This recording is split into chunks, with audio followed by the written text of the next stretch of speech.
¿Eres actor? ¿Eres actriz? ¿Te gustaría aprender a dirigir, a trabajar con actores? Este episodio es para ti.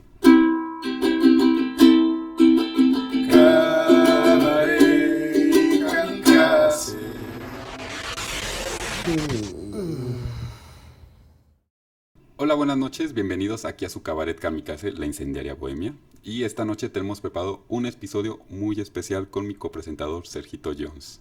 Como muchos saben, es director de cine y también coach de actuación. Dentro de sus películas destacadas está lo que es Cuatro Lunas y Mundos Cósmicos. Y en lo que es lo de la actuación, muchos han tomado curso de él, pero otros no. Lo cual es muy interesante porque de aquí van a aprender mucho conocimiento y toda la experiencia que lo ha formado a través de sus años.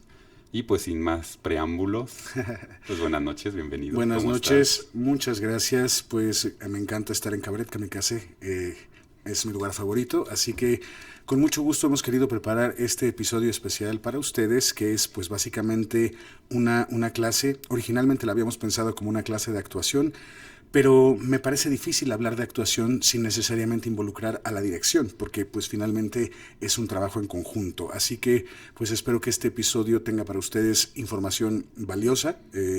Si se dedican a la actuación o quieren dedicarse a la actuación o a la dirección, pues entonces esto está ideal para ustedes. Si no, de cualquier manera, pues por curiosidad o por anécdotas o por chisme o por cualquier cosa, de todos modos pueden quedarse en este episodio y pues escuchar lo que tenemos para decir. Sí. Bueno, pues la verdad estoy muy contento de este episodio y pues ahora sí vamos a lo que es. ¿Cómo es que comienza todo esto de la dirección y de la actuación? ¿Cuáles son sus inicios en ti, en Sergito Jones? Cuando yo era muy chico, con mis papás vivíamos acá en Ciudad de México y se dieron cuenta de que me encantaba el teatro, lo disfrutaba muchísimo, entonces me llevaban con Ok. mucha frecuencia a ver obras de teatro y yo me fijaba mucho en los actores, en el vestuario, en la iluminación, en todo el movimiento escénico, entonces me empecé a obsesionar mucho con eso, pero yo tendría 3 4 años, o sea, era realmente muy chiquillo. A los 5 nos mudamos a Tepic y allá en mi cuarto mis papás, en lugar de poner una cama normal, lo que hicieron fue una litera, pero en la parte de abajo, en lugar de poner una cama, que sería lo habitual, lo dejaron vacío para que yo Ok. pudiera usarlo como un teatro, y en la parte del frente le pusieron unas cortinitas rojas Ah, que yo podía abrir y cerrar con un cordón. Entonces ese qué bonito. era muy bonito, esa fue una cosa hermosísima que hicieron mis papás por mí. Y esto fue cuando yo tenía 5 años, Ok. ellos ya O viendo, sea, desde los 5 ya se veía que tú yo creo ibas que enfocado a ellos, eso. yo creo que ellos vieron muy inequívocamente que yo iba destinado a esto.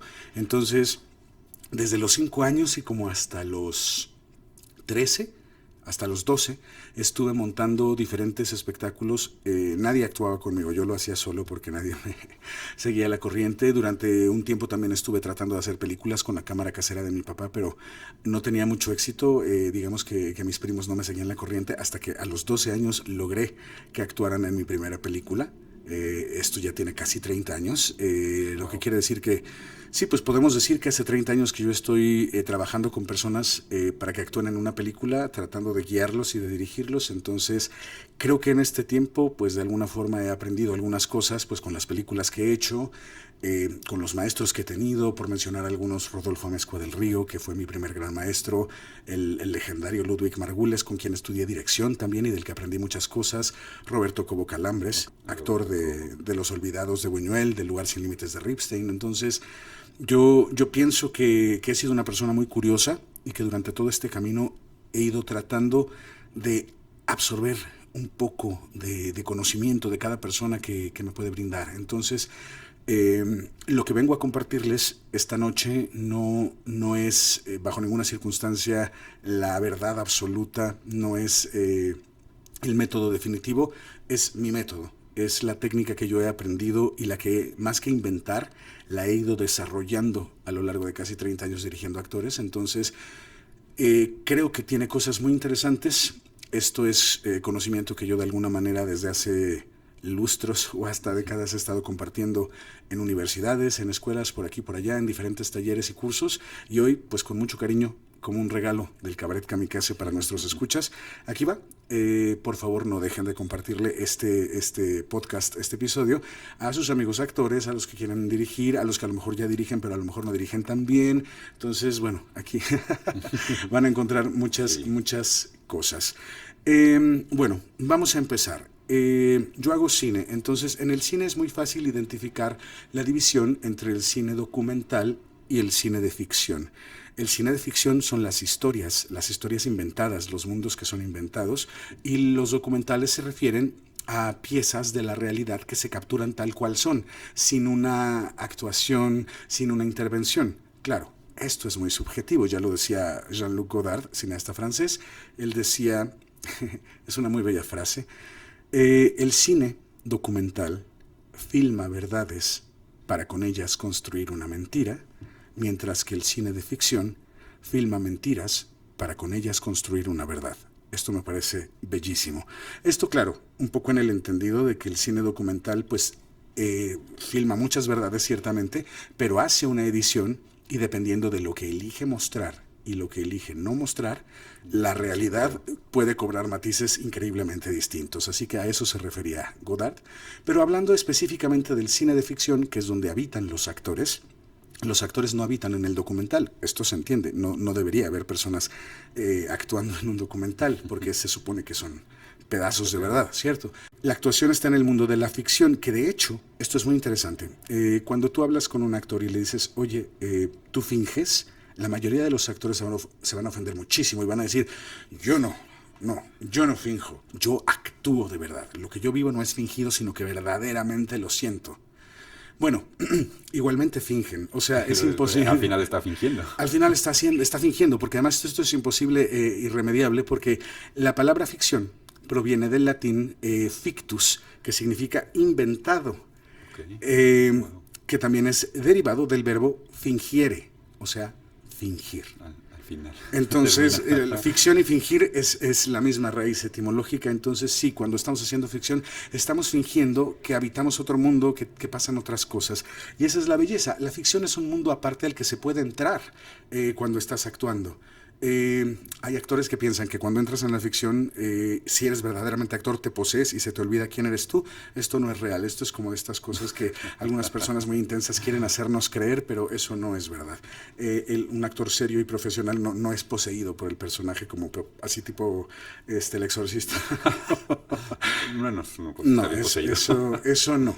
Ahora bien, habiendo dejado de lado el mundo del documental y entrando directamente en este mundo de las historias, de lo que es inventado, de la ficción, de lo que es fingido, digamos, aun si son historias que están inspiradas en hechos reales, de cualquier manera son ficción. ¿Sí me explico? Sí. Porque no son imágenes ni momentos captados de la realidad, sino construidos, creados. A base de una realidad, pero al final fueron creados. Es correcto. Entonces, en el mundo de la ficción, ¿yo qué es lo que necesito? Yo estoy trabajando con actores y yo necesito echar a andar una película que tiene una historia y que como historia pues está sostenida a través de diferentes escenas. Cada escena está sostenida en diferentes acciones que pueden o no incluir diálogos. Pero es decir, esto va a ocurrir en una película. Yo como director lo que necesito es que mi actor o mis actores entiendan qué película estamos haciendo y que con su oficio, con su propio talento, con su inteligencia, me ayuden a contar lo que necesitamos contar y que se vuelva un trabajo en equipo, una colaboración. Entonces, de alguna manera, para mí como director es fundamental que el actor sepa lo que hace, ¿cierto? Pero aquí es donde vamos a empezar con algunos temas polémicos, porque, por ejemplo, hay dos vertientes de pensamiento. Aquellas que opinan que el actor de cine debería ensayar y aquellas que dicen que el actor de cine no debería ensayar. Hay un pleito muy, muy grande en este sentido y voy a tratar de explicar. Por ejemplo, cuando tú no ensayas, hay una técnica de actuación que conocemos que es la improvisación. ¿En qué consiste la técnica de la improvisación? Que yo le voy a dar al actor a lo mejor no sus diálogos exactos, sino una idea de, mira, en esta escena va a ocurrir tal situación, improvisa tus diálogos, dilos como tú quieras, inventa las frases que tú quieras. ¿Qué ventaja tiene esto? Es un hecho que cuando un actor no está leyendo diálogos, no suena tan leído. Entonces, por lo general, una improvisación va a ofrecer actuaciones un poco más frescas que las actuaciones que están apegadas a un diálogo específico. Desventajas de esto, pues de entrada en el cine es una gran desventaja porque en cine tú quieres armar una escena a partir de diferentes planos tomados desde diferentes ángulos. Entonces, si el actor en una toma dice una cosa y en la otra dice otra, al momento de editar la película va a ser realmente muy complicado, se va a sentir parchado y bueno, Pero ¿por qué algunos directores elegirían el camino de no darle a los actores sus diálogos, sino dejar que improvisen? Porque prefieren cierta chispa, cierta frescura. Esto es una realidad, ¿vale? Ahora, hay directores que no son tan radicales como esto, de dejar libre al actor en la improvisación sin diálogos, pero sí que les dan sus diálogos, pero no hay mucha oportunidad de ensayo, sino que sencillamente se los dan. Y he leído entrevistas de varios directores, algunos mexicanos, muy reconocidos, incluso yo no quiero decir nombres, pero cada quien sabrá, que dicen, yo no ensayo, mi ensayo es la toma 1. Okay. ¿Qué significa esto? Que a lo mejor al actor en la primera toma, por la inspiración del momento, por la frescura que trae, porque en el casting lo hizo increíble, por lo que sea, tal vez yo como cineasta tengo la impresión de que si lo intervengo mucho o le doy muchas instrucciones, de alguna manera va a empezar a acartonarse, se va a volver, se va a ir gastando. ¿Me explico? Entonces estos directores prefieren no insistirle mucho al actor en que repita nada y mejor capturar lo que dé el actor con la inspiración del momento. Con mucha frecuencia, si funciona bien, lo llamaríamos una chiripa. Pero es algo que puede suceder indudablemente. A ver, todos hemos tenido un actor que a lo mejor no había preparado mucho nada, pero en algún momento, en ese momento le llega la inspiración y algo maravilloso sucede frente a la cámara. Y si la cámara estaba grabando y por fortuna estaba en foco y todo, pues entonces tenemos una gran toma. ¿Correcto? Sí, cuando todo se alinea. Cuando todo se alinea, este método puede ser fantástico. ¿Qué es lo que pasa? Que pues sí se alinea una vez de cada no sé cuántas, de cada 100. El punto es, ¿y qué pasa cuando no se alinea? ¿Qué trabajo hay detrás? ¿Qué pasa si mi estrategia de no ensayes nada con el actor? Dejemos que llegue al set y ahí en la mera frescura lo agarramos y lo cachamos casi que infraganti. Es más, corre la cámara antes de que él vea que estamos grabando para tener sus mejores momentos. Pues eso va a estar muy bien, pero si por cualquier cosa yo tengo que repetir esta toma, el actor no tiene idea de lo que hizo. El actor iba a ciegas, el actor iba completamente perdido. Entonces, a mí me parece muy importante que el actor sea cómplice de lo que está pasando. En ese sentido, muchos cineastas van a decir, yo no hago ensayos porque se gasta el actor, pero hago trabajo de mesa.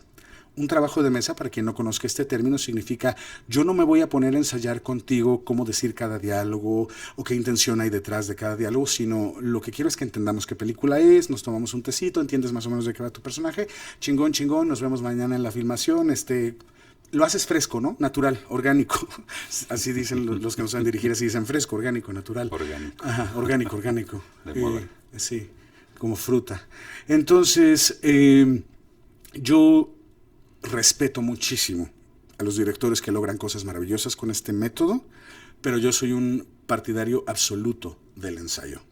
Yo creo que sí es verdad que cosas maravillosas pueden pasar frente a la cámara, el milagro del cine ha ocurrido y a mí me ha pasado muchas veces y es genial cuando pasa, pero estoy convencido de que pasa mucho más cuando has trabajado mucho.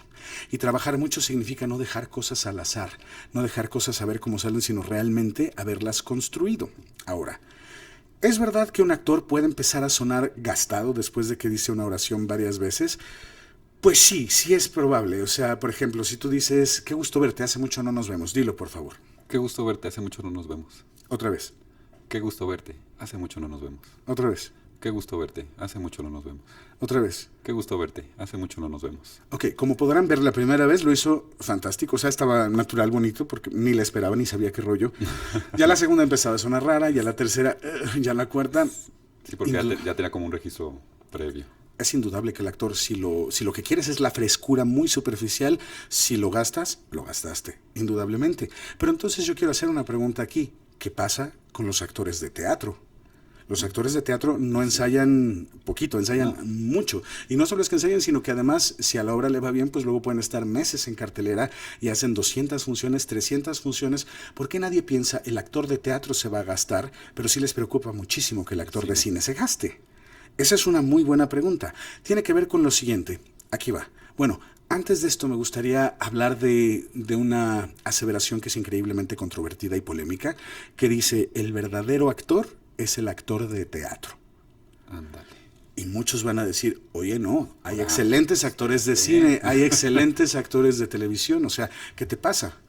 Y tienen razón.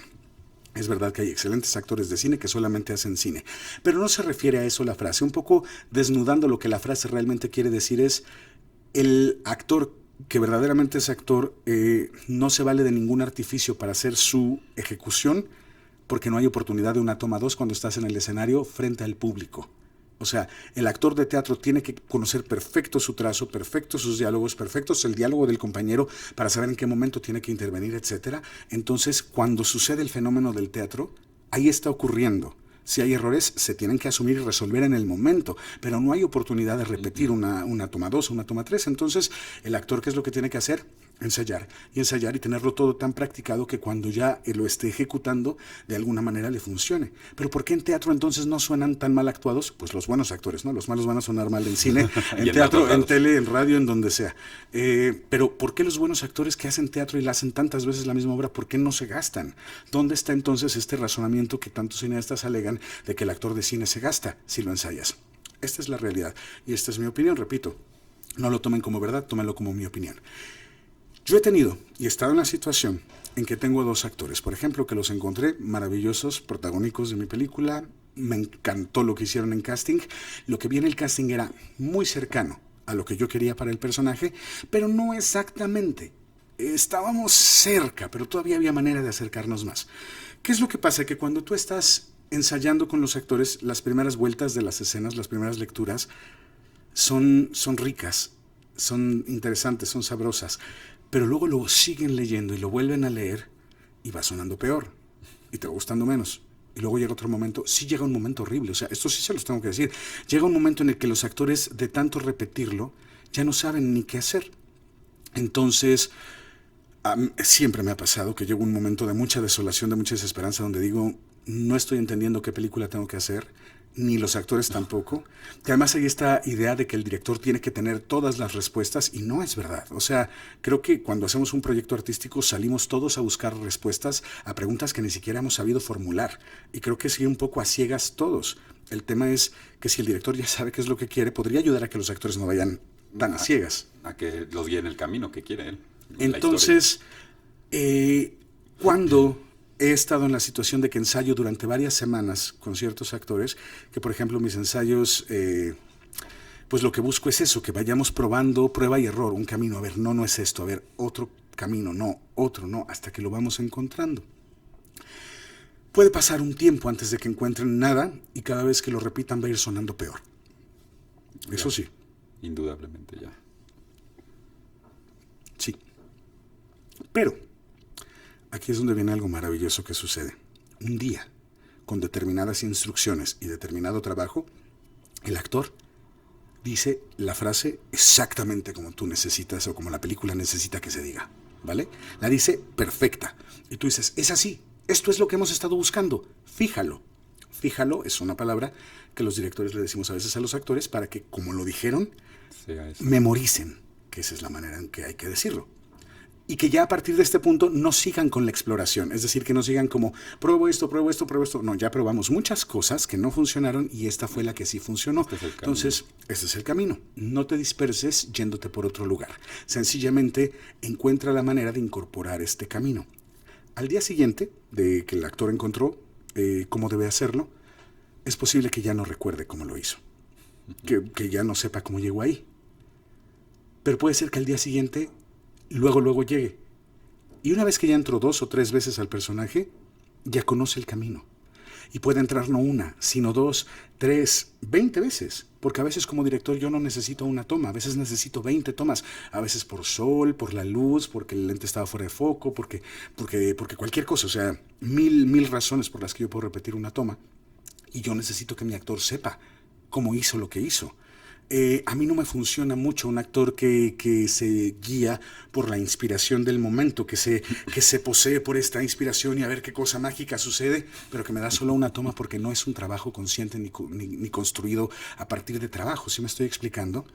Sí, porque fue nada más lo que sucedió en el momento. No tiene un registro previo de cómo lo tiene que hacer, cómo lo que necesita, si la mente lo hizo espontáneamente. Sí, como el mapa, como los trazos, como los bocetos. O sea, de alguna forma un actor que sabe cómo llegó a una cosa, es decir, que no fue una ocurrencia, que no fue una chiripa, que no fue ay, me salió de milagro, le estaban grabando, ¿verdad? Ay, qué bueno, ya se queda.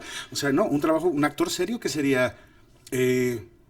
¿Necesitan otra toma? Perfecto, sé cómo lo hice, lo puedo volver a hacer. ¿Necesitas 50 tomas? Sé cómo lo hice, las puedo hacer. No habría que hacer las 50 tomas, que pereza. Pero, bueno, si toca, toca, ni modo. Pues cuando toca, toca. Cuando toca y ya. El punto es, en mi experiencia, cuando he trabajado con actores, cuando ya encontraste lo que tienen que hacer, es muy parecido al teatro. De hecho, me gusta tanto eso porque yo ya puedo ver la escena corrida por mis actores 20 veces y las 20 veces van a serlas muy parecidas. Y pensarán algunos, ¿por qué es importante que la hagan igual y que no prueben un camino cada vez? Porque nosotros ya elegimos un camino de entre un montón de otros caminos que había y que elegimos descartar para quedarnos con este. Y fue una decisión que tomamos en el entorno de un ensayo. Que ya previo a eso ya se hicieron los ensayos. Y en el ensayo platicamos y en el ensayo probamos un camino, descartamos otro camino, descartamos otro camino. Entonces, con toda la calma, no nos ponemos en set con el estrés, está el sindicato, se va a ir el sol, nos van a correr de la locación, ya tiene hambre todo el crew, o sea, que te salga la toma. Invéntate algo, tiene que ser genial, es el momento del Oscar, no. Llora el actor de por sí. En mi experiencia, mira, yo trabajo mucho con actores en coaching y la primera cosa que me dicen es, por favor, ayúdame a quitarme lo cantadito, ya sea que vengan de un teatro como de estilo muy antiguo, con muchos clichés, o ayúdame a quitarme lo telenovelero, que eso es lo otro que también tienen. Entonces, pero cuando los escuchas, te das cuenta, porque muchas veces yo agarro a actores que ya están dentro de una película o de un proyecto, de una serie, y el director no les dice nada y ellos no saben cómo hacer su personaje. En la mente de estos directores piensan, el actor va a saber improvisar algo y va a llegar y va a hacer algo chingón, tú déjalo, algo te dará, no lo gastes, déjalo. Pero el actor lo que está pensando en el camerino es, verga, ¿qué voy a hacer? No sé si tengo que decirlo susurrado, no sé si tengo que decirlo con la voz colocada, no sé si tengo que levantar la voz, no conozco cómo lo voy a entonar, no sé nada, pues, ¿y qué tengo que hacer? Pregunta el pobre actor o la pobre actriz y le dicen, naturalito. Pero naturalito, ¿cómo? Como la gente. Ajá, pues, pero como le hiciste en el casting, pero, orgánico. Y el pobre actor... Pues, ¿cómo le hice en el casting? El pobre actor colapsa, porque pues obviamente... pues sí.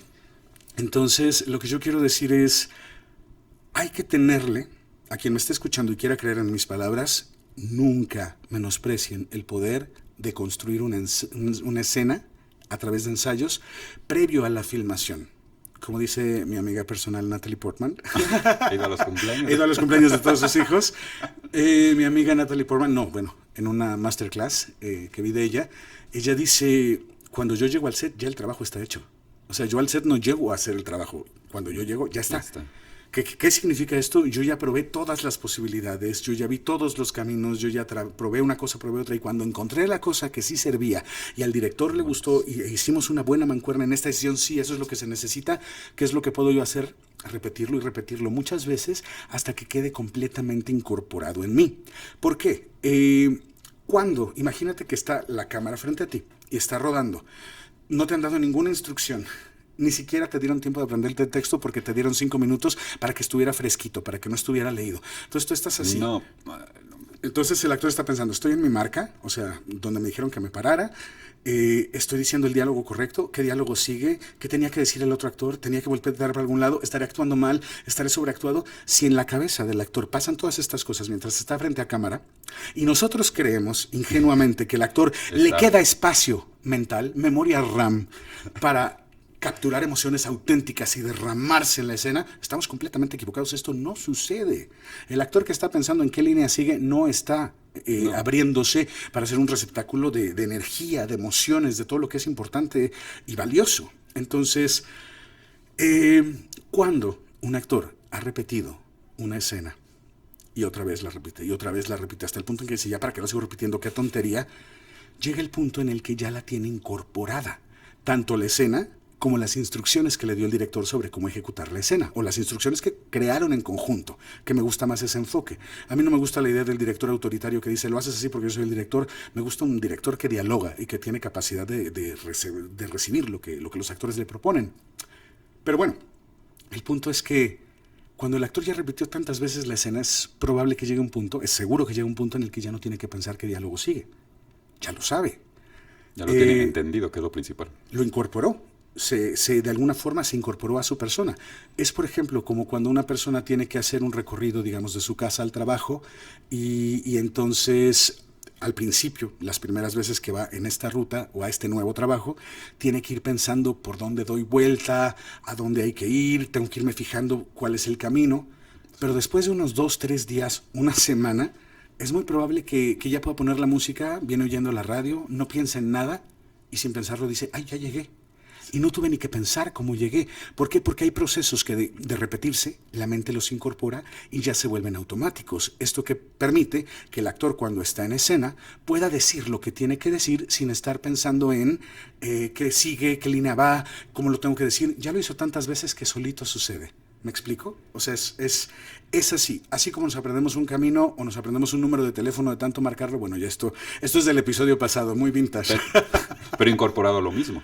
Incorporado a lo mismo, pero eso es una cosa muy importante. El ensayo al principio no va a ser bonito, pero lo repites tantas veces que el actor lo termina incorporando y cuando ya tiene tan integrado el texto es mucho más fácil que a partir de ahí ofrezca emociones mucho más genuinas que el otro, que eso sí que de verdad es mucho más fingido. A los que no les gusta fingir, pues ojo con esto. Y antes de avanzar más en este tema, me gustaría decir lo que para mí es un extraordinario actor. Es aquel actor que se integra tan bien en la ficción que se camufla con ella, que se vuelve parte de ella. Entonces tú ves la película y de la misma forma que ves el set y los decorados y todo, ves al personaje y lo ves integrado. Es decir, dejas de ver al actor y empiezas a ver al personaje. Sí. Hay un libro maravilloso que me gustaría recomendar, El actor invisible, de Yoshi Oida, un autor japonés. Muy recomendable el libro que justamente habla de esto y que me parece muy interesante. ¿El actor invisible? El actor invisible. Entonces, yo lo que quiero decir es, ha quedado establecido que personalmente prefiero ensayar, y no poco, sino ensayar de tal forma que casi mis escenas son como una obra de teatro, en la que si yo, por ejemplo, necesito repetir 20 veces la misma escena, los actores saben qué hacer, de qué manera, en qué ritmo, en qué tono, todas las demás cosas, y entonces yo puedo concentrarme en los temas ópticos, el lente, los movimientos de cámara, etcétera, etcétera, etcétera. Es decir, cuando yo ya llego al set con el trabajo actoral terminado, de la misma forma que un director de teatro abre el telón y estrena su obra, yo hago esto, y de alguna forma tengo que soltarlo. Sin embargo, bueno, aquí me gustaría ahondar un poco en qué es lo que yo busco en los ensayos y cómo lo trabajo. Como digo, lo que busco es esta naturalidad que nos evoca a lo humano. Para mí, el cine, como todas las artes, son tremendamente contundentes y valiosas cuando nos remiten a lo humano, a lo sensible, a lo nuestro. Entonces, es muy fácil cuando uno ve en una película a un actor que se siente fingido, que se siente actuado, que se siente falso, y cuando uno ve a un actor que lo hace de manera tan natural que ni parece que está actuando, y esto me permite mucho más irme por la ficción. Es como estar viendo una película y de pronto notar un reloj Casio en uno de los gladiadores de la película. Todas estas cosas te pueden sacar de la ficción. Y un actor que actúa mal es algo que definitivamente nos saca. De eso que es tan importante trabajar con los actores. Para empezar, yo quisiera decir que yo organizo ensayos, digamos, 3 por semana, lunes, miércoles y viernes, y normalmente los programo de 4 horas. ¿Por qué 4 horas? A lo mejor a algunos les va a parecer que es muchísimo. La primera hora, normalmente, yo sugiero que siempre sean muy puntuales. Si ustedes son quienes están recibiendo a las personas para el ensayo, tener agua, café, galletitas. Y yo, en los ensayos, en mi experiencia, la primera hora normalmente se nos va a saludarnos, ¿cómo estás? Acomódate, ¿cómo te ha ido? ¿Cómo vamos avanzando con el proyecto? ¿Qué novedades? Etcétera. Y también es un momento en el que los propios actores pueden, ya en la confidencia de un ensayo, porque típicamente los ensayos se vuelven lugares de mucha intimidad. Entonces, en este entorno, los actores pueden contar cosas personales. Por ejemplo, pues hoy me peleé con mi novio por esto, estoy teniendo dudas existenciales o ya me quiero salir de casa de mis papás, lo que sea. Y uno pensaría, bueno, pues eso luego chismean, este es un momento de ensayo. Este es el ensayo, luego platicamos. Pero la realidad es que en mi experiencia, porque ya lo intenté de la otra forma también, en mi experiencia este primer ratito que compartimos como humanos nos permite crear una mayor complicidad y una sensación de cercanía. Entonces yo nunca pienso que el tiempo de interacción y de bienvenida sea algo como tiempo perdido, al contrario, me parece que nos ayuda a conectar. Las siguientes 2 horas normalmente son para correr escenas y a veces, por ejemplo, corro la escena completa para ver qué tal suena y luego ya vamos haciendo ajustes específicos en cada diálogo y vamos viendo. Más adelante hago el trazo físico, o sea, primero monto los diálogos en lectura y ya después monto la escena, como mira, tú te levantas y aquí te paras, agarras la copa de vino, vas, te pones. Entonces, En los ensayos y la última hora, pues normalmente es como para dudas, aportaciones de los actores, cosas que quieran comentar, alguna reflexión. Entonces, entre 3 y 4 horas me parece que es una duración razonable para este tipo de menesteres. ¿Y qué es lo que, por ejemplo, nosotros vamos a tratar de hacer en un ensayo? Pues primero ponernos de acuerdo de qué película estamos haciendo. Cuando, por ejemplo, algunos directores, esto que voy a decir también es muy polémico, pero ni modo, lo asumimos. Hay muchos directores que les gusta pedirle a los actores que escriban una biografía de su personaje, de 5 o 6 cuartillas en las que inventan, pues mi personaje era de tal pueblo, pero luego se vino para acá, a tal edad se volvió vegetariano, pero luego volvió a comer, o sea, lo que quieras, o sea, se inventan unas historias. Si me preguntan mi opinión, yo creo que esto no es funcional y que no es útil. Es bueno en el sentido de que el actor de alguna forma se obliga a crear una ficción en torno a la idea de su personaje, pero también es cierto que el personaje no lo escribió el actor, sino que es un personaje que ya forma parte de la obra de alguien más, de un guionista, de un escritor. Y también creo que es no necesariamente una buena idea a un guión que tiene ciertas características nosotros meterle atribuciones que no le corresponden. Por ejemplo, que tú me escribas en la biografía de tu personaje, a mi personaje no le gusta el brócoli desde que era niño. Y yo le digo, bueno, ¿qué? y al actor estás en escena, ok, no te gusta el brócoli. Ahora pon cara de que no te ha gustado el brócoli desde que eras niño. Es absolutamente improcedente. No es útil, no es útil. Yo creo que nadie debería inventar cosas a una historia. Creo que la historia ya tiene todo lo que necesitamos saber de ella y que cuando vamos escarbando suficientemente van brotando las cosas y los rasgos del personaje. No se trata de decir es muy celoso, más bien veamos el guión y veamos en qué momento se ve que es celoso o de dónde podríamos medio construirlo o inferirlo, pero a partir del texto. A mí no me gusta que haya invenciones sacadas de la manga, porque cuando yo he leído estos ejercicios de las biografías y todo, verdaderamente son unas inventadeces que nada que ver. Entonces yo prefiero que sea el guión el que te hable. No que estés tratando tú de meterle cosas que no corresponden. Entonces, bueno, quería hacer ese paréntesis. Eso me volverá probablemente poco popular con algunas personas. No me importa. Pero es un paréntesis muy importante. Ay, súper importante, porque creo que hacemos las cosas tan jodidas. Por ejemplo, otra cosa que yo no apoyo para nada, pero que es muy frecuente, es el actor va a interpretar a un reo. Entonces encontró la forma de irse a vivir a la prisión durante un mes para vivir lo que es la vida y entonces poder hacer una gran actuación. O vas a ser a un pepenador, entonces te vas a ir a vivir 3 semanas a un basurero para ver cómo es la vida ahí y construir a tu personaje y todo, ¿no? Y lo que pasa es que este tipo de historias las oímos mucho como en datos de trivia de Blockbuster o así. ¿Sabías que ajá. El actor fue a vivir a la basura porque tenía que ser un personaje de pepenador y estuvo durante un mes ahí viendo cómo actuar, cómo sobrevivía la gente, qué es lo que hacían. Pero luego ves el resultado en el cine y dices, wow, qué padre que fue a hacer eso, pero creo que a lo que estoy viendo en la tele, bueno, en la pantalla no necesitaba irse a vivir un mes de pepenador. Pero estos datos a la gente le encantan porque entonces, se fue a vivir al basurero, debe ser muy buen actor, debe estar muy entregado, ¿Y sabes qué es lo que pasa? Porque esto me ha pasado muchas veces, me ha tocado actores que sí se van a vivir la situación del personaje que yo les he entregado y van y la viven muy literal, no puedo dar más detalles, pero la viven muy literal y todo. Y uno dice, bueno, pues qué bien, porque va a regresar actuando increíble. Y regresa actuando con todos los cantaditos más culeros de la... O sea, no. O sea, dices, si el tiempo que te fuiste al basurero lo hubieras dedicado a practicar entonación, intención, subtexto, etcétera, otra cosa fuera. Sí. Pero lo que pasa es que de pronto se le da mucho valor a este tipo de anécdotas que son muy fantoches. O sea, sí es como muy farolero el rollo de me fui a vivir en la mugre porque así mi personaje y todo. Bueno, le ha pasado a todo el mundo, ¿no? Le pasó a Jared Leto cuando quería ser el Joker y que se puso hasta hacerle bromas súper pesadas a todo el mundo y como que se puse yo. Bueno, la película más culera, la actuación más culera, o sea, no garantiza nada. Eso es el punto. No quería decir nombres, perdón, Jared. I'm sorry, Jared. Disculpa.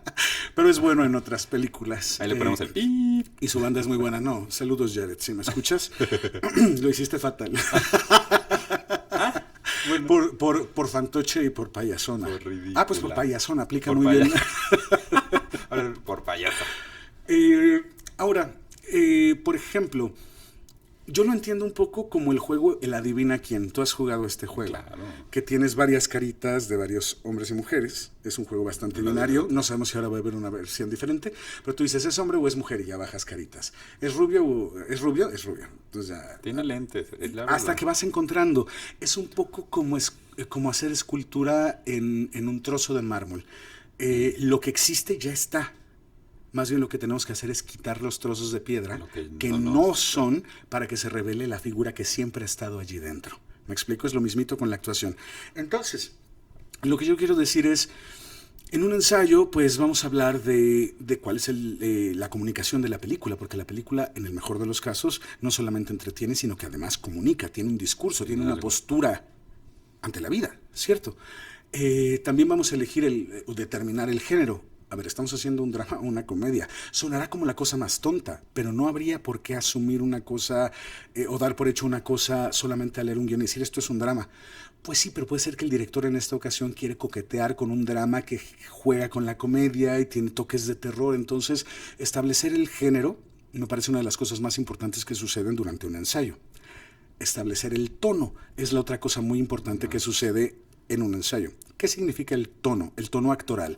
Significa que en comedia, lo mismo hay una comedia de Woody Allen que una comedia intelectual francesa que La familia Peluche, que, si me explico, son comedias todas, Al final. pero cada una tiene un estilo. Habrá una que es muy física, que es muy como bufonesca, habrá la otra que será como muy solemne, muy minimalista, muy elegantilla, habrá la que sea muy de desparpajo o de pastelazo, yo qué sé, habrá mil tipos de comedias y yo te digo, estamos en una comedia. Ajá, pero ¿en cuál? Pero ¿qué tipo de comedia es esta? Exacto, ¿qué tipo de comedia es esta? Y otra cosa que también tiene que ver con el tono es a mí me ha pasado mucho que de pronto en una misma película tienes a un actor que viene de hacer teatro, pero teatro intenso, ¿no? Tienes a un actor que viene de hacer comerciales, que es medio rollo modelo, tienes a un actor que ha hecho De novela. cine, a otro que está de telenovelas, y entonces cada uno actúa pues con el bagaje que tiene, con la formación y la historia que tiene. El asunto es que al momento de llegar a una película, el director tiene que unificar el tono. O sea, porque no se puede, el director establece en mi mundo, en el mundo ficticio de mis personajes, las personas hablan así. A lo mejor si estás en una película de Tim Burton, los personajes van a hablar raro, como siniestros, qué sé yo, porque ese es su mundo.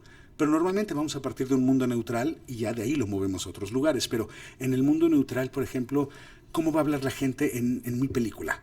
Entonces le empiezas a decir al de los comerciales, no, sonríe menos, posa menos. Le dices al de que hace mucho teatro, bájale de esta manera, coloca la voz de otra manera, no engoles la voz. Me explico, o sea, cada uno le vas dando las instrucciones hasta que como director logras que todos suenen a un mismo universo. Pero eso es un reto que no es tan sencillo porque depende completamente del oído. Y el tema del oído es que muchos directores no necesariamente se han dedicado a los actores. Y esta es otra gran verdad que hay que decirlo. O sea, en México sí hay muy buenos directores de actores, pero no son la mayoría, porque la mayoría lo que han hecho es enfocarse mucho en la puesta en cámara. Y de hecho se ve, cuando estás viendo unas películas y dices, no manches, qué buenas tomas, el fotógrafo, las imágenes, y dices, ah, pues qué bonito. Pero ya estás en la historia, estás en la película, estás tratando de entender lo que está pasando, y a veces muchas veces no entiendes por lo mismo de que se enfocaron, se engolosinaron tanto en que las tomas se vieran perfectas, de que la película se viera tan chingona, y todo eso, que la historia quedó de un lado y no supieron llevar la historia al mismo tiempo que las super imágenes que estaban buscando. Es correcto, es correcto. Muchas veces no están a la par. Lo que dices es muy cierto.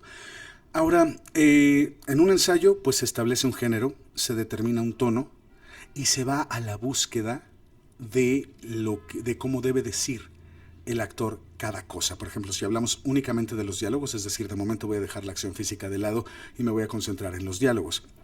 Yo voy a tener un diálogo, cualquier diálogo. Hola, ¿cómo estás? Dilo. Hola, ¿cómo estás? Eso es lo que está escrito en el guión. Hola, ¿cómo estás? Eso es el qué. Pero el actor no actúa el qué. El buen actor, actúa el cómo. ¿Cómo?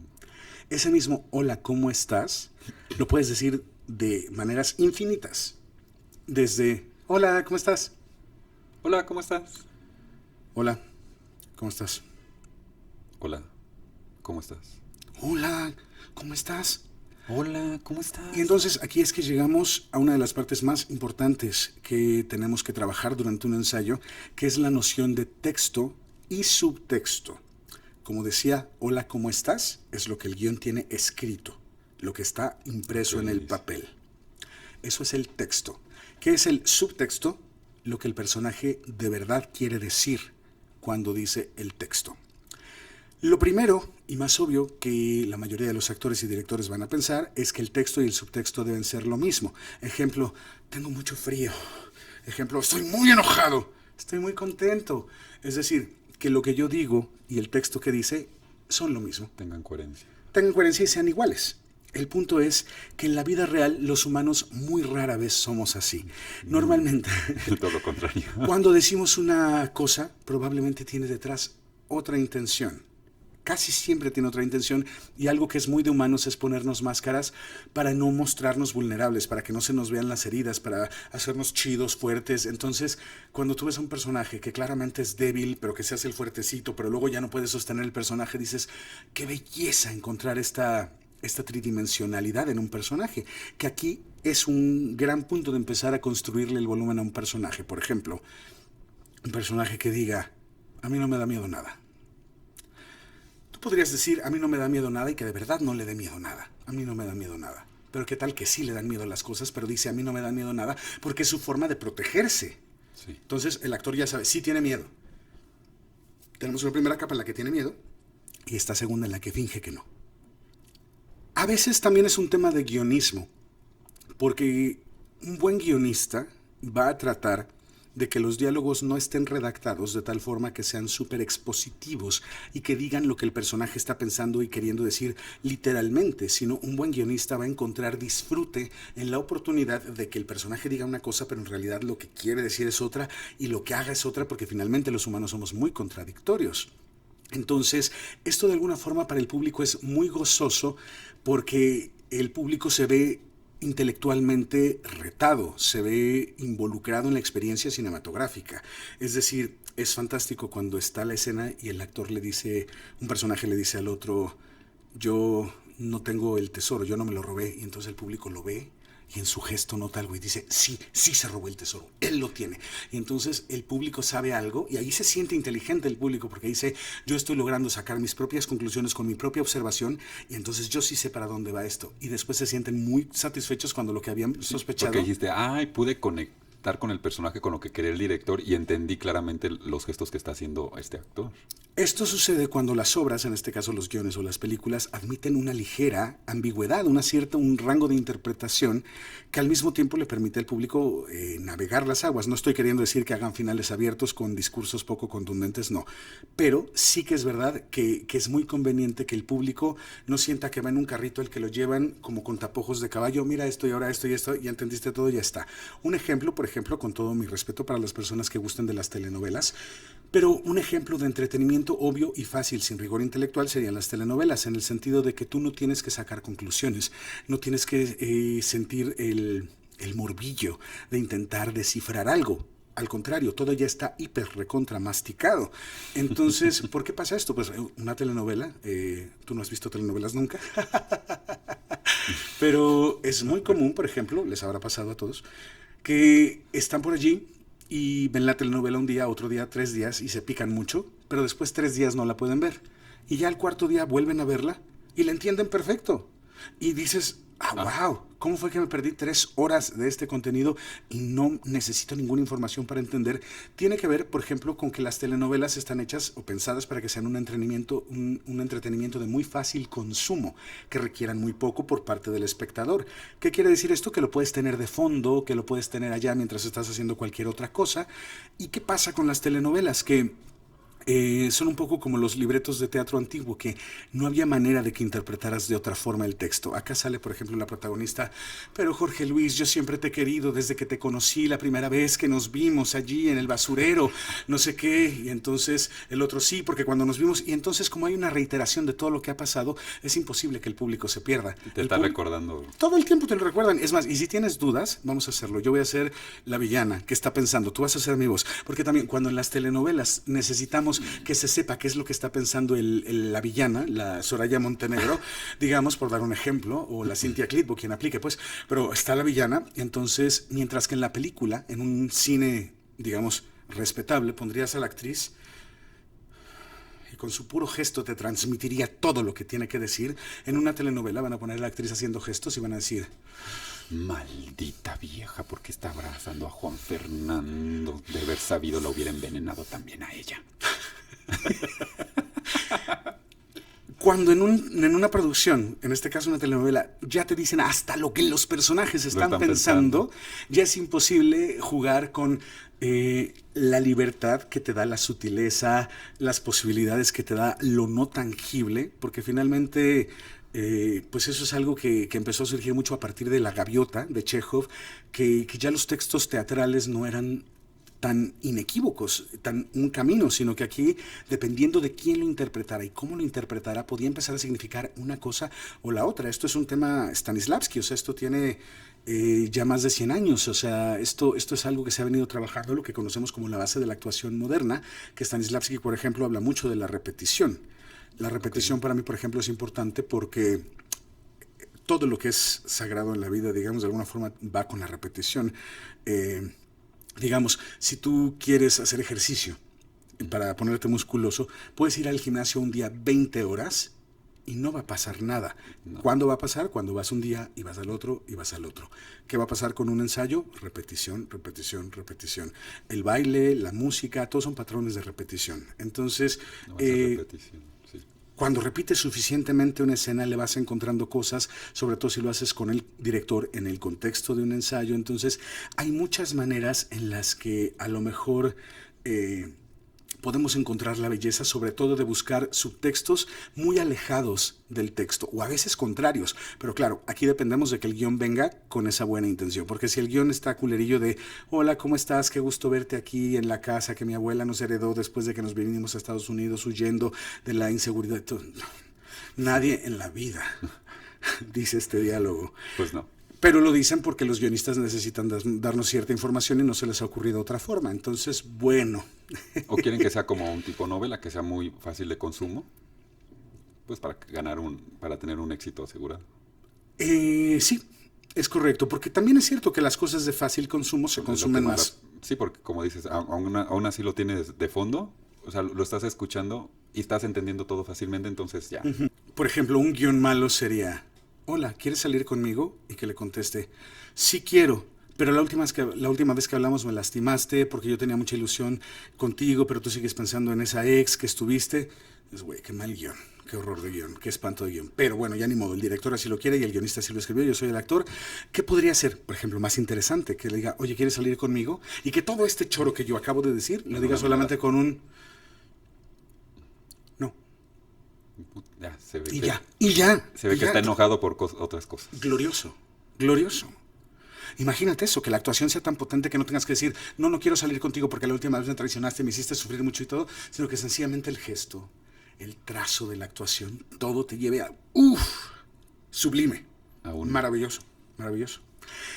Entonces, bueno, en el ensayo vamos a determinar cuál es el subtexto de todos los textos de nuestra película y por favor yo les pido, busquen que sus subtextos sean dentro de lo razonable, lo más alejado posible a lo que literalmente se está diciendo, porque esto va a hablar de mayor inteligencia, de mayor riesgo, de mayor sutileza también. Entonces creo que le da capas y eso es lo que hace que un personaje no sea plano, 2D. Soy la mala porque soy mala y quiero a Luis Fernando.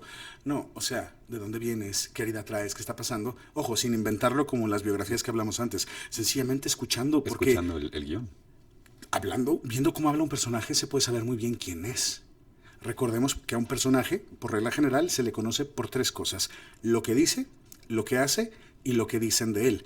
Entonces, cuando como directores o como guionistas construimos nuestras historias, hay que saber que ahí está la información, pero también contar con que nuestros actores van a ser tan buenos que sus propios gestos nos trasladan ahí. Van a decir más que todo el texto. Con una mirada va a decir todo. Es correcto. Entonces, como decía, en el ensayo nosotros vamos a determinar una serie de cosas, incluyendo género, tono, pero también texto, subtexto, y ya más particularmente acercándonos, por ejemplo, a un diálogo, hay muchas formas de decir un mismo diálogo. ¿A qué me refiero? Por ejemplo, un hola, ¿cómo estás? Se puede decir literalmente solo como en la forma más plana y simple, hola, ¿cómo estás? Pero yo esto lo podría hacer susurrándolo, por ejemplo, hola, ¿cómo estás? O podría hacerlo con la voz más colocada, hola, ¿cómo estás?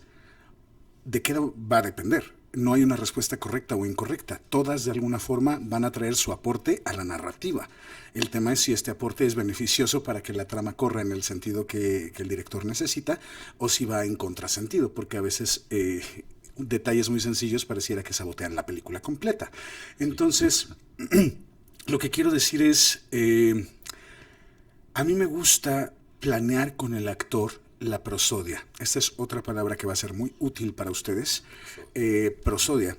Un actor necesita saber qué es la prosodia. La prosodia significa la musicalidad del habla. Nosotros cuando hablamos hacemos cierta musicalidad, cierto cantadito. Esto es inevitable. De hecho, todo el mundo dice, ay, dicen que los de mi país tenemos mucho cantadito.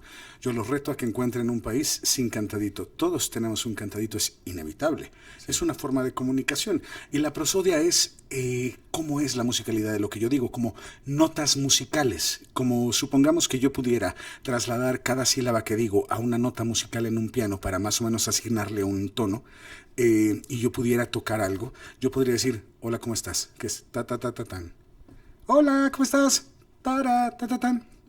Hola, ¿cómo estás? Tara, tara, ta. A lo que voy es, la prosodia es la forma como vamos a entonar la frase, y es maravillosa porque es una grandísima herramienta de comunicación. Cuando nosotros somos actores y cuando estamos haciendo películas, lo que queremos es comunicar. ¿A qué me refiero? Por ejemplo, imagínense ustedes que van a China o a un lugar donde no hablen el idioma y entonces se acerquen a alguien y lleguen, hola, ¿qué tal? Disculpe, buenas tardes, ¿usted me puede decir dónde compro el boleto para el tren? Si ustedes llegan hablando de esta manera con alguien en China, no importa que la persona de China no hable español, va a entender que no vienen a pelear, que no vienen de pleito. En cambio, si yo llego con cualquier persona en Japón y le digo, óyeme tú, cabrón, ¿qué estás haciendo ahí? Él no necesita saber qué significa cabrón, automáticamente va a saber que estoy peleando. Sí. La prosodia no necesita, la prosodia no se vale del idioma o del lenguaje o de las palabras, se vale de la musicalidad de cómo nosotros hablamos. Y esto es maravilloso porque un ejemplo de esto es un bebé. Un bebé todavía no habla un idioma concreto, pero entiende perfectamente la prosodia. Viene en nosotros, es parte de nuestra naturaleza. Si a un bebé tú le dices cualquier cosa, le podrías estar diciendo, ¡ay, cosita bonita, se desplomó la bolsa de valores, qué bonito y todo!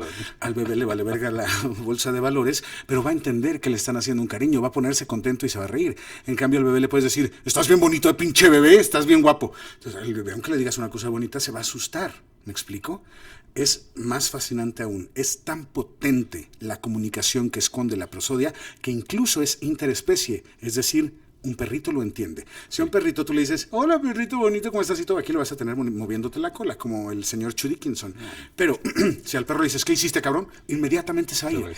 Es decir, la prosodia, nosotros como humanos somos sensibles a captar las fibras sensibles de lo que nos comunican. Entonces es importantísimo para un actor que su prosodia no sea una cosa azarosa, una chiripa, una cosa que salió porque estaba el universo de buenas, sino un producto de una construcción.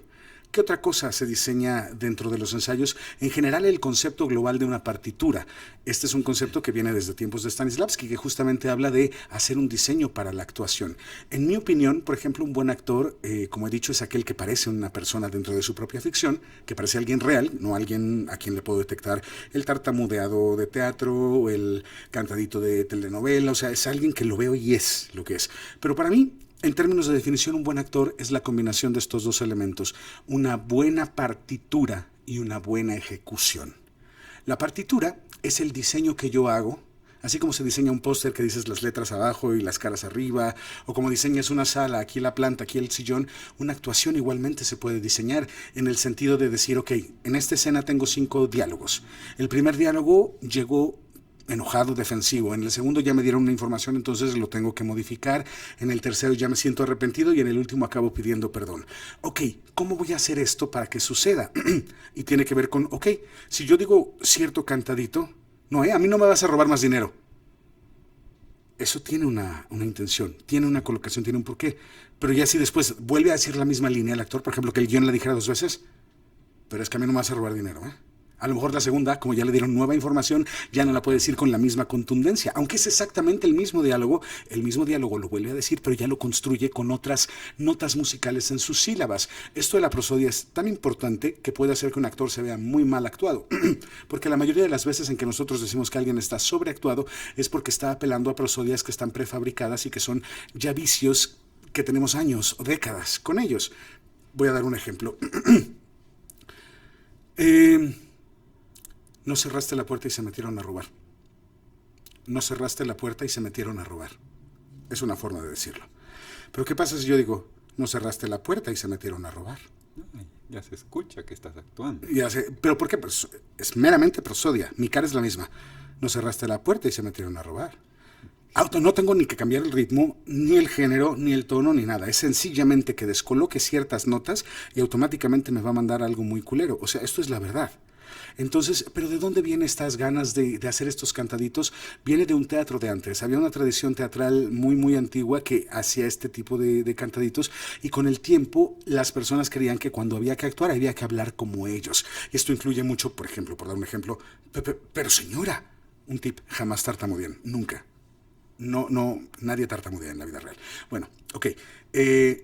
Señora, yo le había traído este medicamento para su hijo, pero ahora veo que tal vez no lo necesita. Pero si me permite, yo tal vez podría... Entonces empiezas a oír esto y dices, esto es el infierno, esto es un horror. ¿Dónde lo sacaron? O sea, esto ¿dónde lo sacaron? Entonces, es fundamental que los actores se acostumbren a observar. Yo pienso que los actores han visto tanto a otros actores actuando que ahora actúan como actores que actúan. Sus referencias son de actores. Exacto. Actuando. No van a la fuente original. Entonces, cuando yo voy a empezar un proceso de ensayo, yo le pido a mis actores que busquen un punto en el cual inspirarse. Sobre todo si son actores jóvenes. Ya los que tienen más experiencia a lo mejor no necesitan, pero es un gran consejo. Vas a empezar a construir un personaje, no lo hagas al aire. Ve a la calle o piensa en un tío tuyo o en un primo que habla parecido a lo que tú crees que es este personaje y entonces, pues, no sé, a lo mejor estudia sus maneras y empieza a imitarlo un poco. ¿Es malo que un actor sea un buen imitador? Bajo ninguna circunstancia. Es buenísimo. Un actor bueno es un gran imitador, porque por un lado es un gran observador que sabe que puede distinguir, aquí movió la boca de esta manera, aquí jaló el aire de esta, aquí tuvo este silbidito al hablar, y todo eso. Entonces no solo es que lo pueden absorber y lo entienden porque tienen una gran capacidad de observación, sino que después lo pueden imitar a la perfección. Eso es muy de buen actor. Si alguien cree que ser imitador no es ser actor, habría que ver los ejercicios que ha hecho Meryl Streep imitando a la Iron Lady, a Julia Child. O sea, verdaderamente hay una... Es muy bello ese ejercicio. Entonces no partir de cero, incluso pensar como en un pintor muy bueno que tiene un bodegón así con frutas y que lo quiere pintar, pues lo pone enfrente y ve, ok, la luz da desde aquí, la sombra se ve por aquí, esta manzana que yo la veo roja, con esta luz tiene unos tintes naranjas, azulosos, yo qué sé, o sea, pero es un acto de observación. El tema es que la mayoría de los actores cree que ya tienen todo el bagaje, que no necesitan mirar nada, que no necesitan imitar a nadie, que ya van a abrir la boca y les va a salir naturalidad y frescura y belleza y todo, hasta que llega el director y les dices, no hagas nada, cállate, pásate, ponte enfrente de la cámara y a ver qué pasa. O peor, a ver, vas a repetir la misma línea 30 veces, el editor va a encontrar una buena. Tú dale. Eso es muy de cine también. Lo hemos visto pasar mucho también. También hemos visto pasar, por ejemplo, mucho el tema de los impulsos, de las reacciones artificiales. Supongamos que yo quiero que tú pongas cara de tensión y yo no te avisé que iba a pasar nada, pero yo te digo, ok, tú tienes un close-up, te voy a agarrar la mano, aquí te estoy agarrando la mano. Entonces vas a empezar a sentir la tristeza de que te están dando la noticia de que tu novio te pone el cuerno. Ok, acción. Y yo no te aviso que te voy a empezar a apretar la mano muy fuerte, muy fuerte, muy fuerte, hasta que te empiecen a doler los dedos y vas a poner una cara que es bien única y bien especial. ¿Significa que soy buen director? No, pues estás maltratando, ¿no? Significa que tú eres buena. Bueno, pero estos trucos horribles, a mí me suceden. tocó ver que pasaran en publicidad, por ejemplo, muchísimo. Que al actor no le avisan que va a salir un monstruo del closet para grabar su reacción auténtica. O sea, no sé, mil tonterías que dices, güey, eso no es actuar. Actuar es, yo me enfrento a un texto con un director de manera inteligente, justo lo desglosamos para ver quién es el personaje a partir del texto, no a partir de mis inventadeces. Vemos qué dice el personaje, por qué lo dice, qué herida trae, qué está ocultando, por qué lucha, etcétera, y cómo debería decir cada diálogo. Y probamos, a ver, ¿te gusta cómo dice, hola, ¿cómo estás? No, suena muy neutral. Hola, ¿cómo estás? Menos susurrado. Y vamos construyendo hasta que ya encontramos algo, le decimos al actor, fíjalo, lo fija y entonces De ahí para lo arriba. puede repetir las veces que quiera. Sí, porque ya entendió lo que necesita el personaje o lo que necesita esa línea o encontraron el subtexto. Y entonces, en base a eso, es como decir, bueno, entonces puedo hacer otra cosa, pero ya sé lo que necesito decir y cómo lo voy a decir. Eso es a lo que llamamos intención. ¿Cuál es la intención del actor detrás de del personaje, detrás de lo que dice, detrás de lo que hace? Esa intención es lo que hay que definir y se define pues justamente en un ensayo, ¿no? En un ensayo también pues creamos una especie también de diálogo interno entre los actores y el director. A mí me ha pasado que hay un gesto que sabe hacer el actor, que me parece maravilloso, pero que no existe una palabra para describirlo. Me pasó con Jorge Luis Moreno, que hacía una cara maravillosa, saluditos, y yo decía, eso que parece cara de torta, regístralo. Y entonces, como esa otras 30, que cuando ya estamos en el set y no le estaba saliendo, güey, cara de torta, y él ya sabía que nos referíamos porque lo habíamos ensayado 1000 veces. Entonces, sí, creo que un actor que ya tiene perfectamente incorporado qué tiene que decir, a qué ritmo, a qué tempo, con qué subtexto, mirando a dónde, y todo muy claro. Ok, ya lo entendí, ya sé qué es lo que hay que hacer. Eso es la partitura, ya quedó trazado. La partitura incluye, vas a tener respiración en qué momento. Ejemplo, hola, ¿cómo estás? Ahí yo metí una respiración a la mitad, pero lo puedo poner al final. Hola, ¿cómo estás? O al principio. Hola, ¿cómo estás? Pero esto lo podemos definir. Claro, habrá directores que no se quieran meter tan específico en niveles tan finos de fractales y prefieran un poco como dejar ciertas cosas ambiguas. Y habrá los locos obsesivos como yo que sí les gusta ver, no, esta sílaba un poquito más alta, un poquito más baja, porque en mi experiencia estas cosas mínimas son las que verdaderamente en el global de la película hacen toda la experiencia. Son las cosas más ingratas porque son las que menos se notan. Pues sí. Por ejemplo, ahora decíamos que el actor de cine que el actor verdadero es el de teatro porque tiene que salir al escenario y resolver como sea, si se lo sabe, bueno, y si no se lo sabe, resuelve de todos modos. En cambio, el de cine, pues tiene muchas oportunidades de que en edición lo arreglen, de que escojan la toma buena del diálogo 1, la toma buena del diálogo 2, a lo mejor de entre 10 o 20 tomas cada una. Entonces, claro que van a ser un buen armadito, y aún así, si no quedara perfecto, todavía en postproducción es una práctica increíblemente común y frecuente que llamen a los actores para que graben voces en un estudio, para que hagan su doblaje de su propia voz. Entonces, si la actuación no había quedado chido al momento de filmar, en el ADR, que es como se llama este proceso, o sea, Additional Dialogue Recording, ahí se puede cambiar la intención de la actuación. Ahí el actor puede corregir una actuación que a lo mejor sonaba leída, que a lo mejor sonaba cantadita. Disculpen a los perros, les gusta cantar también. Están cantaditos. Hablando ¿De qué hablaba ahorita? del actor, del cine. Ya. Porque aparte, mucho de estas entonaciones chafas que tenemos, ya lo decía, vienen de un teatro antiguo, pero también vienen de la tradición de la publicidad, por ejemplo, que te dice, llévate 3 por 1, ven y compra a los precios más baratos. Y entonces muchos actores se han quedado con esta inercia y entonces hacen el énfasis de sus frases en el principio de la oración y normalmente ofrece mejores resultados meter el énfasis al final de la frase. Pero de yo te quiero más que a nadie, pero es que nunca nadie me había lastimado como me lastimas tú. O sea, todo eso automáticamente suena mal. Muy distinto que decir, nunca nadie me había lastimado como me lastimas tú.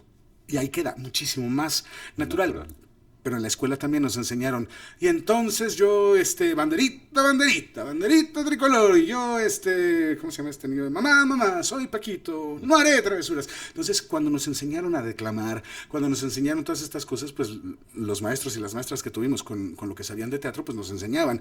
Pero nos perpetuaron muchísimo esta forma de decir las cosas que tienen que ver con cantaditos que son ajenos a lo humano. Yo decía que las películas y las obras de teatro y todas las producciones idealmente deben ser una evocación del espíritu humano. Entonces, cuando yo veo una película que hay personas que dirigen maravillosamente a sus actores en este estilo, yo veo una película donde los personajes sean súper personas, me siento maravillado, me encanta ese trabajo. Entonces, cada director llegará a este resultado mediante un método. Yo no puedo decir que este sea el único camino para un obsesivo como yo, del trabajo, de la repetición, del ensayo y de la claridad. Esto me parece bueno a mí, pero yo les invito a cada quien a que explore su propio camino. ¿Tú tienes alguna duda hasta este momento? Pues no, pero ahorita Digo, duda no más, es como un comentario. Ahorita que dices de los comerciales, de la escuela, de las novelas, entonces es todo un conjunto. O sea, si estás desde chiquito y estás bien, si solo ves pues la televisión abierta, los comerciales te dicen, te hablan así. En las novelas te hablan así. Vas al teatro, a lo mejor más chiquito, y hablan así. Estás en la escuela, vas a reclamar y hablan así. Entonces a ti te vas creciendo con esa idea de que a donde voy y lo que escucho hablan igual. Entonces ese es el camino para actuar. Y además estábamos en casa de la tía y la tía viendo a la telenovela y la villana de la telenovela gritando como una loca y la mandíbula temblándole y todo, y la tía diciendo, mira qué bien trabaja esa actriz. Entonces eso a muchas personas, incluso personas que yo conozco, se les quedó tan clavado que ahora lo que buscan es eso. No buscan parecerse a Marlon Brando ni Al Pacino, buscan parecerse a Cynthia Clitbo. Con lo que crecimos, con lo que crecieron y con las afirmaciones de otras personas de esa persona sí sabe actuar, entonces como que se te queda algo, aunque no lo quieras intencional, se te queda algo ahí. A mí me gustaría decir, por ejemplo, una recomendación buenísima. Esto es un regalo, esto es un souvenir para ustedes que han llegado hasta este punto del episodio. Un error que yo encuentro que es muy frecuente es que los actores y los directores quieren que la mente controle todo. Por ejemplo, mi personaje tiene que estar muy enojado. Ok, te vas a enojar, ok. Te voy a decir por qué estás enojado. Elabóralo psicológicamente. Entonces el actor entiende por qué está enojado y entiende que se tiene que enojar. ¡Estoy muy enojado! Y normalmente no funciona. Porque está primero ubicando la mente y los pensamientos y lo psicológico. En realidad, la manera óptima de hacerlo, escuchen muy bien esto porque esto es una gran verdad, es primero colocar el cuerpo. ¿Cómo se siente tu cuerpo cuando estás enojado? Y no quiero decir que sientas emociones, quiero que vibres el cuerpo. Por ejemplo, un cuerpo relajado no es un cuerpo enojado. Cuando estás enojado, inmediatamente se tensan los músculos, se tensa la cara, se tensa algo. Entonces, si yo creo... Y emanas el enojo.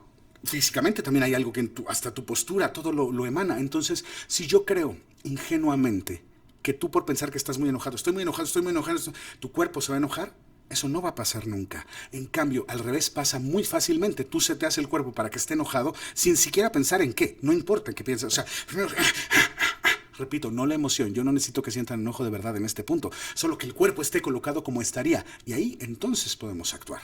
¿De acuerdo? Otra última recomendación, yo pienso con la que me despido por esta vez. Yo creo que hay muchísimo que decir de actuación. No acabaríamos. No. Pero otra cosa que me gustaría mucho recomendarles es cuando estamos haciendo el trazo de la prosodia, el subtexto y todo, hay que repetir muchísimas veces hasta que encontremos lo que buscamos. Un error muy de novatos es querer derramarse emocionalmente en cada vuelta. Y esto es muy nocivo porque muchas veces yo, director, voy a tener un actor y le digo, este es tu texto. Ahí pues estás conmovido y el actor y lo vibra y lo siente y todo. Y entonces yo, director, digo, pues si lo está sintiendo de verdad, entonces a mí se me hace un poco sobreactuado, pero pues está llorando de verdad. Entonces yo creo que sí ha de ser cierto. Este es un pensamiento muy común. Y los directores, cuando ven que el actor ya sintió algo de verdad, ya dicen, no, ahí es sagrado, no me meto. Lo siento, no es mi punto de vista. Cuando yo veo que el actor está derramado en emoción, pero que técnicamente está mal, le digo, chavo, sorry, vamos a hacer otra toma. Esto yo, por ejemplo, lo ubico mucho. A mí me gusta mucho cantar, ya lo saben. Haremos un especial de karaoke, yo no sé. Pero estudié canto un tiempo con la queridísima y talentosísima Alma Rocío Jiménez. Y a mí me pasa que yo soy muy apasionado para todo lo que hago, para hablar en un podcast, para dar clases, para lo que sea. Entonces de pronto me ponían a cantar. Yo estaba como... Tanto tiempo disfrutamos de este amor, nuestras almas se aferraron tanto así. Y entonces ella se me quedaba viendo. Y yo voy acá, ¿qué? Y en tus ojos llevarás sabor a mí. Y así acababa temblando. Si yo en artista full poseído total. Y me decía ella, mira, qué padre que lo vibres, qué padre que tengas tus emociones. Bueno, que chingón todo eso, o sea, todo eso está muy bien. Pero ¿qué te parece si ahorita las emociones no las incluimos en el paquete y nos dedicamos a que te aprendas la letra, a que estés afinado, a que estés cuadrado en la cuadratura? A que la base de lo que estás haciendo lo tengas bien entendido. Exactamente, entonces es lo mismo para los actores. Primero definamos la prosodia, que te salga, la corporalidad, tu punto de referencia a quien estás más o menos invitando para construir a esto, todo esto. Y ya que te sepas todo y ya todo, entonces al final... Ahora sí, dale. Date con toda la emoción que puedas, pero ya que esté perfectamente incorporado todo. ¿Me estoy explicando? Perfecto. Entonces... es muy fácil que un actor que explota en emociones, yo conozco estos actores, muchos de ellos, que los ves en el escenario, vibran la escena, se ponen rojos, la vena parece que se les va a saltar, lloran, les salen mocos, o sea, verdaderamente están devastados. Pero suenan como cantadito culero de los 80, de los 70. Pero es que tú no me quieres y nunca me has querido. Entonces dices, güey, toda esa emoción, si te tomaras el tiempo de canalizarlo mediante una técnica, llegaríamos a algo. Sí, porque ahí se está desbordando. Una técnica es un proceso que se puede repetir. Yo le puedo pedir a un actor varias repeticiones de una técnica. Quisiera concluir con una historia de cuando yo estudiaba fotografía. Yo tenía 15 años y me fui a mi primera clase de fotografía y nos enseñaban a utilizar una cámara de rollo, a revelar obviamente, a imprimir las fotos, pero también diafragma, obturación, composición del cuadro, etcétera. Y nos llevaron a los del grupo a una expedición a unas cascadas para tomar fotos. Y venía una compañera y su novio, que no era parte de la clase. El novio tenía una cámara automática, era de rollo, o sea, también era de película, pero era automática, o sea, que te hacía, no tenías tú que pensar que si tiene poca luz o mala luz, o sea, sola la compensaba. Y este güey no era muy creativo, entonces vio a quién le podía robar ideas, y yo había encontrado un ángulo hermosísimo para tomar una cascada, y la tomé, y dije, me encanta esta foto, y llegó este güey y dijo, como que de aquí está padre, ¿no? Llegó, se puso, tomó la foto, dije, bueno, ladrón, pero bueno, anyway. Cuando vi las fotos, la suya y la mía eran idénticas. Y me sentí tremendamente amargado porque yo dije, ¿para qué estudiar fotografía si con que de chiripa le piques al botón y salga ya puedes ser fotógrafo? ¿Qué importa? Y entonces decidí que ya no iba a estudiar y fui y le dije a mi maestro, porque ya me iba a despedir, que ya no iba a volver, pues precisamente por esto, y él me regañó y me dijo, pues eres muy tonto. Le mando muchos saludos a Antonio García, gran maestro. Y él me dijo, eres muy tonto porque en realidad lo que tú no estás valorando es el hecho de que a él lo que le salió en la cámara fue chiripa, fue la cámara, fue... Si el día de mañana, por cualquier cosa, el rollo se hubiera velado y la foto no saliera y tienes que repetirla, tú, que eres un artista con técnica, un artista de verdad, con un rigor, con un proceso, con una serie de protocolos, tú sabes exactamente cómo hiciste esta imagen y puedes volver mañana y pasado y tomar la misma foto. Este güey lo hizo a ciegas, no sabe. Esa es la diferencia entre una técnica artística consciente y una chiripa, un producto del azar o un producto de la inspiración del momento. Así que, en mi opinión, es fundamental trabajar. Yo creo que se pueden conseguir grandes actuaciones mediante chiripas, pero creo que se pueden conseguir extraordinarias cosas mediante un proceso de trabajo. El trabajo no es llegar y llorar como un loco y gritar y berrear y explotar. No, es realmente trabajar en las fibras sutiles de los elementos mínimos para con esos construir la totalidad de la grandeza del proyecto. Exactamente, muy de acuerdo contigo. Y es que cuando lo entiendes, el por qué y a dónde vas, ya todo lo demás pues te fluye, porque ya lo entendiste. Pues eso es lo que les quiero compartir por ahora. Como decía, quedan muchas cosas todavía por hablar. Les puedo dejar una tarea para que sigan en su proceso de formación. Cuando vayan por la vida, observen a la gente, cómo habla, cómo se para. En teatro o en cine todo el mundo empieza en una pose muy así, todos se tienen que ver guapos, pero la gente en la vida real está con la pancita de fuera, así chuequillos, caminando jorobados. O sea, la belleza de lo humano es lo humano, que tiene sus aristas y tiene sus lados, pero todo es muy, muy bello. Así que, pues yo les quiero decir gracias por permitirme compartirles todo esto. Repito, que les sea de mucha ayuda, que sepan que además de cineasta, en mis tiempos libres soy coach actoral. Entonces, si tú eres actor, actriz y quieres preparar un casting para que te quede excelente, quieres, a lo mejor estás ya en un proyecto y no te sientes tan cómodo con el director y quieres hacer algo, o sencillamente quieres estar entrenado, o quieres una sesión de diagnóstico, pues yo soy coach actoral, muy clavado, muy intenso, ya vimos que... pero al mismo tiempo pues súper amoroso el rollo, porque tampoco creemos en los directores tiranos y en el se dice así porque lo digo yo, porque y no. Es así y ya. Creemos en la construcción inteligente de parte de artistas inteligentes. Así que, pues muchas gracias, Iris, por este espacio. No, pues quería darte las gracias a ti por compartirnos, bueno, por compartir y a mí y compartirnos a todos una parte de tu experiencia, de lo que es la actuación desde chiquito, de cómo fue evolucionando hasta ahorita. Y pues como ya es la tradición aquí en el Cabaret Kamikaze, pues nos gustaría que nos leyeras un poema. Con ¿Qué mucho creíste gusto. Que te ibas a ir en blanco? Pues no, claro que no. De hecho, tengo preparado algo. Pero quiero decirles que para contacto, para lo de sesiones de coaching y todo esto, o para cursos que quieran que llevemos a alguna ciudad, con mucho gusto lo hacemos. Contáctenme en Instagram. Estamos en el buen panda _ soy yo, o directamente en Cabaret Kamikaze nos escriben y ya está. El poema, más que un poema, es un extracto poético del libro de Yoshio Ida que he mencionado antes, que dice así. Cuéntanos.